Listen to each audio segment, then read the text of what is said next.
भारताच्या आरोग्य क्षेत्रातील एक ऐतिहासिक सुवर्णक्षण नाशिकमध्ये अनुभवायला मिळाला।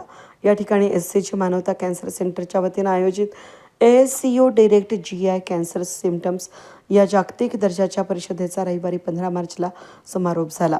या प्रतिष्ठेच्या शैक्षणिक कार्यक्रमाचं यजमानपद भूषवणारा भारत हा जगातील केवळ 6वा देश ठरला असून नाशिकच्या वैद्यकीय प्रगतीवर या निमित्तानं जागतिक मोहर उमटली आहे। या परिषदेचे मुख्य आकर्षण म्हणजे एससीजी हॉस्पिटलमध्ये पार पडलेल्या या 3 प्रगत रोबोटिक शस्त्रक्रिया, इंट्युएटिव्ह CMR सर्जिकल आणि एज रोबोटिक सिस्टीम्स या कंपन्यांच्या अत्याधुनिक यंत्रणेद्वारे तज्ज्ञांसमोर या शस्त्रक्रियांचं प्रात्यक्षिक सादर करण्यात आलं। 50 निवडक सर्जन्सनी या सिम्युलेशन आधारित प्रशिक्षणामध्ये सहभाग नोंदवून प्रगत तंत्रज्ञान आत्मसात केलं। कर्करोग उपचारांच्या भविष्यातील दिशा ठरवणारे जागतिक स्तरावरील 35 शोध निबंध या परिषदेमध्ये सादर करण्यात आले। ग्लोबल हेल्थ केअर अकॅडमीच्या सहकार्याने आयोजित या परिषदेमध्ये 150 ते 200 प्रतिनिधी आणि 50हून अधिक ख्यातनाम वक्ते सहभागी झाले होते। यामध्ये लॅप्रोस्कोपिक सर्जन, मेडिकल ॲक्नॉलॉजिस्ट आणि रेडिएशन तज्ज्ञांचा समावेश होता।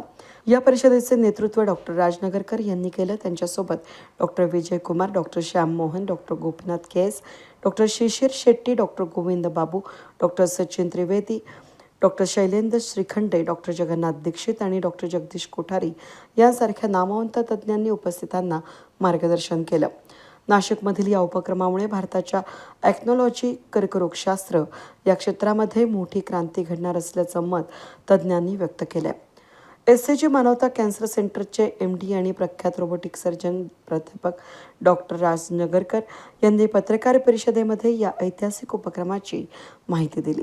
काल आणि आज HCG मानवता कॅन्सर सेंटर इथे ग्लोबल हेल्थ अकॅडमीच्या सहयोगाने आम्ही अमेरिकेतली बेस्ट ऑफ ASCO ही अमेरिकन सोसायटी ऑफ क्लिनिकल ऑन्कोलॉजीची कॉन्फरन्स असते, ज्याच्यामध्ये पोटाच्या कॅन्सरशी संबंधित वेगवेगळ्या प्रकारचे जे उपचार पद्धती, त्यात शस्त्रक्रिया आहे, किमोथेरपी आहे, रेडिएशन उपचार पद्धती आहे, नवीन नवीन टेस्ट्स आहेत, नवीन नवीन जिनोमिक मार्कर्स किंवा इम्युनोथेरपीचे औषध आहे, यांच्याबद्दल 2 दिवस सगळे विचारविनिमय, डिस्कशन्स, पॅनल डिस्कशन्स, लेक्चर्स हे आयोजित करण्यात आले होते। पूर्ण भारतातनं 190 कॅन्सर तज्ज्ञांनी याच्यामध्ये सहभाग नोंदवलेला आहे।